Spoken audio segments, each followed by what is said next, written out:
Ce journal vous est offert par DACO SARL, société d'expertise comptable et de fiscalité.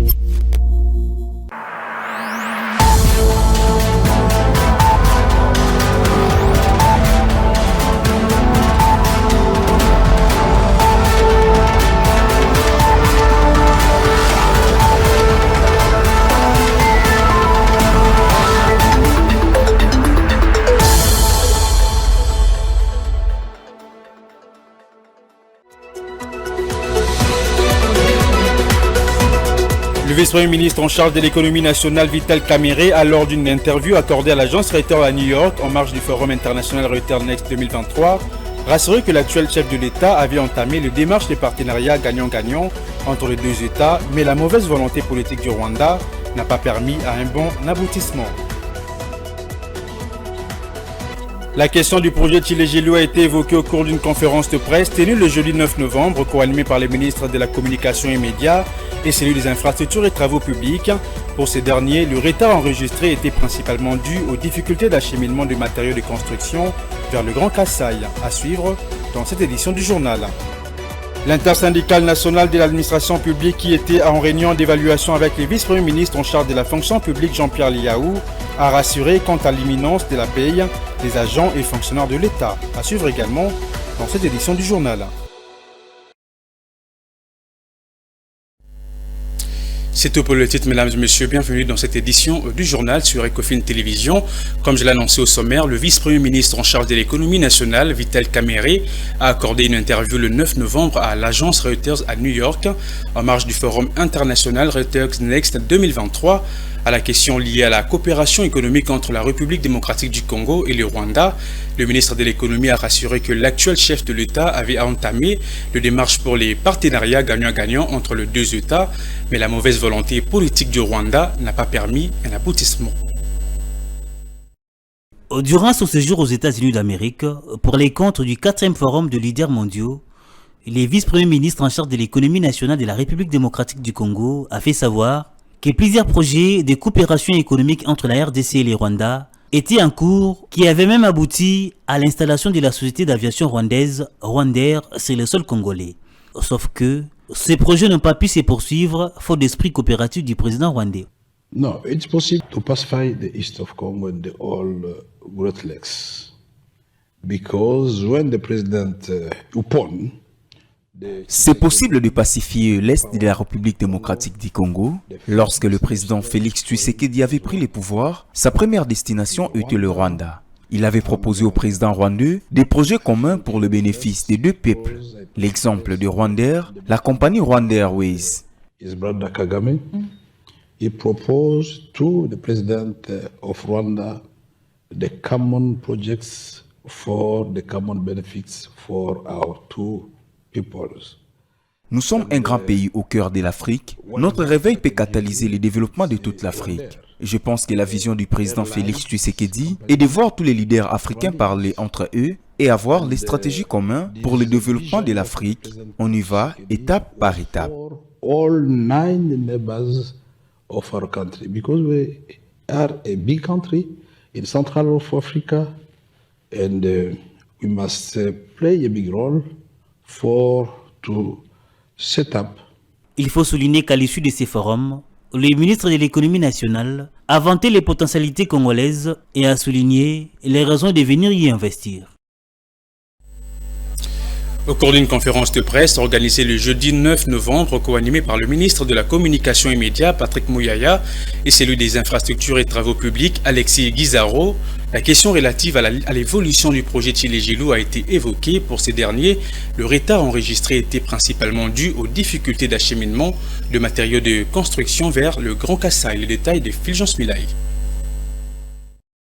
À entendre, le ministre des Infrastructures Alexis Guizarro, malgré le retard considérable constaté dans l'exécution des travaux, les projets Tshilé-Gelou lancés en 2021 pour moderniser et construire de nouvelles artères à Kinshasa et dans le Grand Kasaï n'est pas un échec, car à ces jours, l'Office des voiries et drainage est en phase de contractualisation avec une nouvelle entreprise qui devra conduire les travaux dans le Grand Kasaï, la précédente, et a été écartée pour des raisons d'inefficacité. Tshilé-Gelou, il s'agit d'un projet pilote. Lorsqu'on parle de Tshilé-Gelou, On parle Thilo Gelou, on parle, entre guillemets, d'un échec, simplement à cause des délais qui ont été, en quelque sorte, dépassés. Lorsque nous sommes arrivés à la tête du ministère, nous nous sommes entretenus avec l'opérateur en lui disant « Ces conditions, c'est des conditions que vous devriez connaître. Donc, vous n'êtes pas venu sur un terrain que vous ne connaissez pas parce que vous avez accepté ce contrat. Donc, vous deviez songer aux solutions. » Et donc, nous lui avons accordé un certain temps pour qu'il puisse trouver des solutions, mais malheureusement, des solutions n'ont pas été trouvées. C'est pourquoi nous avons décidé de retirer le contrat en question à cet entrepreneur qui était déployé dans le Kasaï.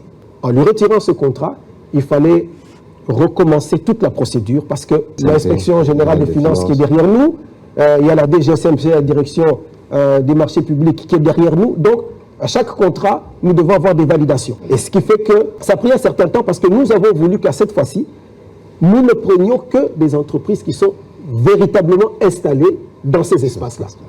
Pas une entreprise qui viendrait de Kinshasa ou qui viendrait du Katanga, non. Une entreprise qui est déjà installée. Et donc, c'est le travail auquel est aujourd'hui occupé l'Office de voirie et de drainage pour pouvoir remplacer l'entrepreneur qui était là par d'autres entrepreneurs. Nous les avons déjà identifiés. Nous sommes dans le processus de contractualisation et je pense que d'ici peu, vous allez voir les travaux recommencer. À titre de rappel, Thilo Gelou est un programme de réhabilitation et de modernisation des routes urbaines lancé le 17 mars 2021 par les présidents Félix-Antoine Tshisekedi Tshilombo, par les présidents Félix Tshisekedi à Kinshasa. Les projets concernent 39,72 km des voiries urbaines à Kinshasa et 101,77 km dans l'espace Grand Kasaï. Toujours au cours de cette conférence de presse sur l'évolution des projets liés au ministère des Infrastructures en République démocratique du Congo, le ministre Alexis Guizarro a fait savoir qu'il existe un projet financé grâce à un partenariat public-privé dénommé Kinespoir qui, contrairement au projet Kinshasa Zéro Trou, veille sur l'état des artères de la ville, province de Kinshasa. Il en donne des détails dans cet extrait. Kinespoir que nous venons de lancer à Bandalungwa ne vient pas... En fait, il faut bien comprendre que nous sommes ici en face d'une situation d'une ville qui rencontre différents types de problèmes en termes d'état de la route. Il y a des routes qui présentent un état de dégradation avancé, où la chaussée est totalement partie, et il y en a d'autres qui présentent simplement des petits nids de poules. Alors, Kinespoir est venu beaucoup plus dans ce registre-là, des petits nids de poules qu'il y a. Nous avons plusieurs chaussées qui peuvent revêtir avec un minimum d'investissement, très rapidement revêtir une belle robe. Alors que Kinshasa Zéro Trou, nous nous attaquons aussi à des artères qui ont qui présentent des dégradations assez avancées. Donc, c'est pour les techniciens en la matière, ils comprennent très facilement la différence qu'il y a entre un nid de poule et une route dégradée. Donc, il fallait trouver des moyens pour ce type d'intervention et pour les autres types d'interventions. Et ensuite, ça c'est le premier aspect, mais le deuxième aspect aussi, c'est la source de financement. La source de financement constitue aussi une différence principale, une des grandes différences. Et donc, nous, lorsque nous ordonnançons les choses, nous considérons que les projets financés par le Trésor public sont des projets différents des projets financés par le Fonds national d'entretien routier, par exemple. Alors, pour revenir à Kinespoir, il s'agit là d'un projet qui est financé en PPP. Donc, vous voyez trois projets dont les financements sont différents. Trésor public, Fonds national d'entretien routier et puis partenariat public-privé. Dans un autre chapitre, l'évolution des processus électoraux était le jeudi 9 novembre au cœur des échanges entre le président de la Cour constitutionnelle, Dieudonné Kamoleta, et une délégation de l'Union africaine. Conduite par l'ambassadeur Calixte Mbali, cette délégation a été rassurée quant à la bonne marche de ces processus et de la tenue prochaine des élections générales en République démocratique du Congo. Suivez. Après la Commission électorale nationale indépendante, la délégation de l'Union africaine s'est par la suite dirigée à la Cour constitutionnelle. Les échanges ont eu lieu dans le cabinet de travail du président Dieudonné Kamoleta. Objectif, s'assurer de la bonne tenue des élections à RDC. Une garantie qu'ils ont bien obtenue du président de la Cour.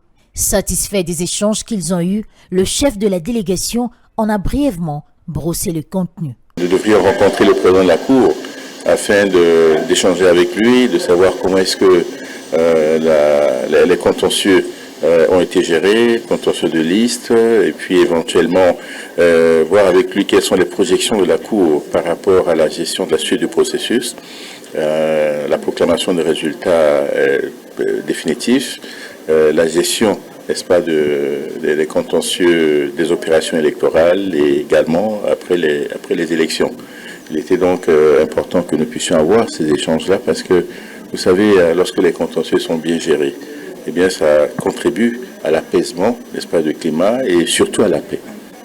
Et lorsque nous voyons que des candidatures qui ont été validées, apparemment, il n'y a pas de difficultés majeures. Cela, nous pensons que le droit, n'est-ce pas, a dû prendre le dessus, n'est-ce pas, sur toutes ces considérations et que ceux-là qui ont été retenus sont ceux qui sont des ayants droit. Et cette inclusivité permet justement à ce que nous puissions arriver à des élections apaisées. À noter que cette audience entre dans la ligne droite du mandat confié à cette mission par l'Union africaine. Il était annoncé que la paix du mois d'octobre devrait intervenir avec un léger retard pour raison notamment de mécanisation des agents dans les systèmes de paye. Où en étant en séjour à cette question une délégation de l'intersyndicale nationale de l'administration publique INAP en sigle qui était en réunion d'évaluation avec le vice-premier ministre en charge de la fonction publique Jean-Pierre Liaou a rassuré quant à l'imminence de la paye. Écoutez. Nous avons été en réunion d'évaluation parce que c'était prévu depuis le jour où nous avons informé les agents que la paie du mois d'octobre interviendra avec un retard. Alors il était prévu que nous puissions nous rencontrer avec le vice-premier ministre et ses services pour évaluer. Nous sommes aujourd'hui le 9, nous devrions savoir à quel niveau se trouve la paie. C'est pour ça que nous sommes venus le voir et nous avons évalué. La paie est dans les bons. Déjà, depuis vendredi passé, la paie a commencé. On a payé les militaires, les policiers et tous les enseignants et quelques services de sécurité. Et aujourd'hui, il y a plus ou moins 7 banques qui vont être servies. Donc, dès demain, ceux qui sont dans des banques telles que Afriland, Iboa, BGFI Bank, et ainsi de suite, devront aller toucher leur salaire. Donc, pour nous, la promesse est tenue. Et par rapport à une certaine rumeur qui circule pour une quelconque descente à la place Golgotha demain, vendredi le 10, nous rassurons, nous demandons aux agents que ces messages-là n'émanent pas de l'intersyndicale nationale de l'administration publique et qu'il n'y a aucun sit-in ou une quelconque rassemblement des agents qui est prévu demain. Nous demandons aux agents de vaquer à leurs occupations. Le président de la Commission électorale nationale indépendante, Denis Kadima, a échangé ce vendredi avec la mission d'observation électorale de l'Union européenne sous la conduite de Stéphane Mondon, député et chef de la mission d'observation électorale, qu'accompagnait Madame Mathilda, chargée d'affaires de l'Union européenne en République démocratique du Congo. À ces échanges prenaient également part les 2 vice-présidents Bienvenu Ilanga et Didier Manara, le rapporteur Patricia Nseya ainsi que le secrétaire exécutif national Toto Mabikou. Le hôte du président de la CENI sont venus présenter leur mission et annoncer les déploiements dès le lundi 13 novembre de 42 observateurs de long terme sur le territoire national. Il a été question du déploiement de la mission d'observation de l'Union européenne, qui a été déployé à partir de ce lundi et qui va comprendre 42 observateurs de long terme qui seront déployés tout autour du pays pour faire une observation jusqu'au mois de janvier. C'est une mission qui se concentre sur le processus électoral de 2023 et donc c'est une mission de quelques mois qui va être là pour suivre la totalité du processus électoral dans le cadre d'une invitation qu'on a reçue des autorités congolaises Nous avons déployé cette mission donc depuis lundi. Nous allons avoir une mission qui sera déployée sur 18 provinces et qui va faire une observation non seulement du jour des élections, mais aussi de la campagne électorale, des opérations de la CENI et aussi du processus de contentieux électoral. Pour rappel, l'Union européenne est envoyée en réponse à une invitation du ministère des Affaires étrangères de la République démocratique du Congo, une mission d'observation électorale pour les élections générales prévues le 20 décembre 2023. Et cette équipe de l'Union européenne en mission est composée de 13 experts électoraux et 42 observateurs de long terme. Il est également prévu que 12 observateurs des courts termes soient déployés à l'approche du jour du scrutin. Autre chose à signaler dans ces journaux, la réussite de l'organisation des assises du dernier conclave du génie scientifique congolais qui a mis en valeur 45 inventions made in Congo vient de valoir un prix décerné au ministre de la Recherche scientifique et Innovation technologique, Gilbert Kabonda. C'était d'une cérémonie tenue cette semaine. Suivez.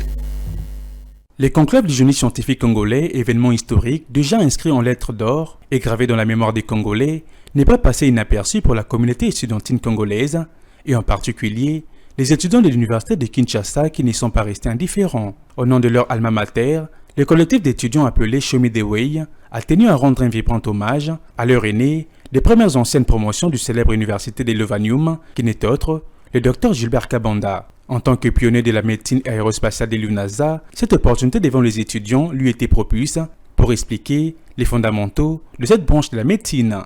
C'est ainsi que le ministre Gilbert Kabonda n'a pas manqué de prodiguer des sages conseils aux étudiants en matière de la recherche scientifique. Eh bien, les alumni que vous êtes ou que vous serez demain, ce sont les anciens de l'Ovanium, du campus de Kinshasa, de l'université de Kinshasa aujourd'hui, qui doivent rester connectés à leur université. Et pour ceux qui ne le savent pas, dans la plupart des grands pays, les universités vivent en bonne partie dans leur budget des apports directs ou indirects de leurs alumni. L'unanimité s'est dégagée dans l'assistance à travers les différents témoignages faits par la coordinatrice des étudiants et par quelques éminents professeurs invités et ayant rehaussé de leur présence à cette cérémonie riche en couleurs qui n'ont pas tari d'éloges à l'endroit du Dr Gilbert Kabonda. Et pour terminer, la prise en charge d'un patient cancéreux pèse énormément sur les budgets et implique un suivi permanent. C'est un spécialiste en cancérologie de l'hôpital général de Kinshasa qui l'a affirmé ce vendredi 9 novembre 2023. Ainsi, pour maîtriser la progression du nombre des malades, il faut, estime-t-il, ériger davantage des centres de formation pour les traitements de cette maladie. Philo Chiloba et Pichunzita pour le reportage. Le cancer est une maladie qui touche plusieurs personnes dans le monde. La République démocratique du Congo n'en est pas épargnée. Selon les données officielles du ministère de Santé, près de 44% de décès pour cause de cette maladie ont été enregistrés en 2008. Ainsi, être atteint d'un cancer sur le plan social fragilise les communautés et les familles, sans oublier les coûts financiers épargnés. Ainsi, un oncologue donne plus d'éclaircissements sur les implications socio-économiques de cette pathologie. La prise en charge des cancers, maintenant nous avons un arsenal beaucoup plus étoffé, mais peut-être nous n'avons pas tout le moyen ici.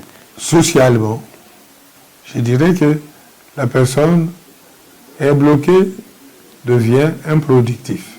Le coût du traitement est aussi élevé que ça doit peser sur toute la société, surtout sur toute la famille. Parce que lui-même sera incapable de supporter le coût. Parfois cet homme-là, ou cette femme-là, c'était lui le moteur de la famille. Quand il tombe malade, tout est bloqué et ça compromet même l'avenir de sa progéniture. Pour maîtriser la progression rapide de cette maladie, il appelle les autorités congolaises à s'investir dans l'érection de centres de formation pour le traitement de cette maladie. Qu'est-ce que nous demanderons au gouvernement?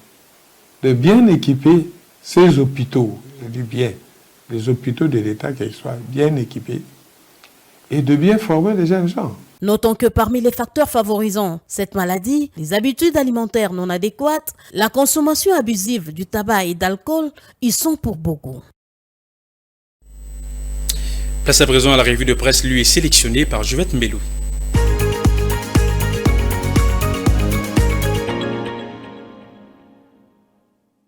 Mesdames et messieurs, bienvenue à tous dans cette revue de presse économique. Débutons cette revue de presse avec Forum des As qui titre « 5600 engins commandés en Chine », assure Alexis Gisaro. Le journal indique que le ministre d'État, ministre des Infrastructures, Travaux publics et Reconstruction, Alexis Gisaro, et le ministre de la Communication et Médias porte-parole du gouvernement, Patrick Mouyaya, ont co-animé le jeudi 9 novembre dernier un briefing presse consacré au bilan et perspectives du secteur des infrastructures en RDC. Au cours de ces face-à-face avec la presse, le ministre d'État Alexis Gisaro a annoncé un grand projet d'acquisition d'engins et d'équipements pour l'Office des routes et de l'Office des voiries et drainages. À en croire le patron des ITPR, je cite, « l'Office des routes et l'OVD souffrent aujourd'hui du déficit en équipement. Nous avons, dans le cadre d'un partenariat public-privé, signé un contrat d'acquisition de 5600 engins, dont 115 sont déjà présents à Kinshasa, et nous avons déjà commencé à les déployer. » À l'occasion, il a annoncé s'y rendre d'ici le 20 novembre courant en Chine, réceptionner les gros des machines commandées par le gouvernement. Au cours de ces traditionnels exercices de redevabilité, le ministre des ITPR a fait savoir que le gouvernement est en train de gérer un projet géant de modernisation de la voirie dans la ville, la construction et la réhabilitation des routes nationales et celles d'intérêt provincial sur l'ensemble du pays. Terminons cette revue de presse avec l'Avenir qui titre pour sa part « Le Sénat rappelle au gouvernement ses recommandations ». Le tri-hebdomadaire indique que la maximisation des recettes était au centre d'une importante séance de travail au Sénat le jeudi 9 novembre 2023 entre le Premier ministre Jean-Michel Sama Lukonde, accompagné de quelques membres du gouvernement, des responsables des régies financières et le président du Sénat, Modeste Bahati Lukwebo. Le speaker de la Chambre haute du Parlement était accompagné d'autres membres de son bureau et des membres de la Commission économique, financière et bonne gouvernance de cette institution. Pour le journal, la réunion a permis aux deux parties d'échanger les informations sur les constats faits par la Commission Ecofin du Sénat lors des enquêtes parlementaires effectuées au sein de quelques entreprises. Selon ces enquêtes parlementaires, 1,4 milliard de dollars américains échappent au trésor public. Pour rappel, la commission Ecofin du Sénat avait formulé quelques recommandations aux régies financières pour recouvrer ces droits de l'État congolais auprès des opérateurs économiques, dont le Haut-Katanga. Mais depuis lors, rien n'a été fait.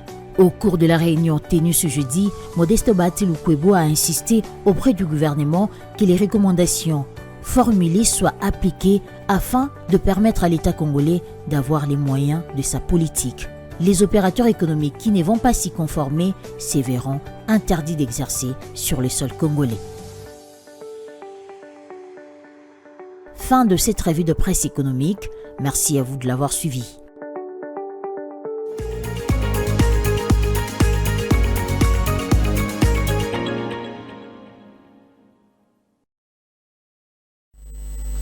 C'est la fin de cette édition du journal. Mesdames et messieurs, si vous nous avez pris en cours de diffusion, voici le rappel du titre. Le vice-premier ministre en charge de l'économie nationale, Vital Kamerhe, a lors d'une interview accordée à l'agence Reuters à New York en marge du Forum international ReutersNet 2023, rassuré que l'actuel chef de l'État avait entamé les démarches pour le partenariat gagnant-gagnant entre les deux États, mais la mauvaise volonté politique du Rwanda n'a pas permis un bon aboutissement. Et puis vous avez suivi la question du projet Tshilé-Gelou qui a été évoqué au cours d'une conférence de presse tenue le jeudi 9 novembre, co-animée par le ministre de la Communication et Médias et celui des Infrastructures et Travaux publics. Pour ces derniers, le retard enregistré était principalement dû aux difficultés d'acheminement de matériaux de construction vers le Grand Kasaï. L'intersyndicale nationale de l'administration publique qui était en réunion d'évaluation avec le vice-premier ministre en charge de la fonction publique Jean-Pierre Liaou a rassuré quant à l'imminence de la paye des agents et fonctionnaires de l'État. Vous l'avez suivi dans cette édition du journal. C'est ce rappel des titres qui boucle complètement cette édition du journal. Mesdames et messieurs, merci de l'avoir suivi et bonne suite des programmes sur nos antennes. Au revoir.